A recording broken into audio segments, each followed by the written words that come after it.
Ce vacancier allemand, venu pour profiter des activités de plein air, a vu le feu se propager. C'est inquiétant. C'est très choquant. J'espère que les pompiers vont faire du bon boulot et ça ira. Cet habitant du village voisin a lui aussi vu les fumerolles sur la montagne depuis que la foudre a frappé 6 jours plus tôt.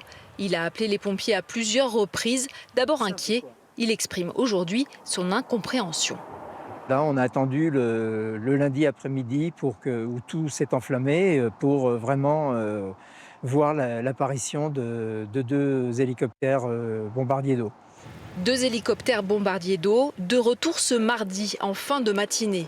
L'un d'entre eux embarque des tuyaux pour les pompiers positionnés sur le versant opposé. L'autre effectue des largages. La veille, un Dash a aussi été mobilisé pour répandre du retardant sur la ligne de crête. Des moyens aériens engagés tardivement.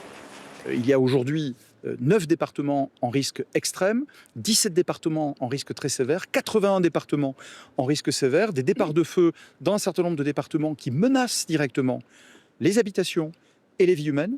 Et naturellement, les moyens lourds d'intervention de la sécurité civile sont employés aujourd'hui à lutter contre ces feux. La gestion du sinistre est au centre des préoccupations.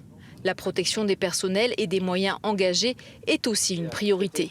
Une sapeur-pompier a été légèrement blessée et un véhicule du SDIS écrasé par un rocher détaché de la falaise.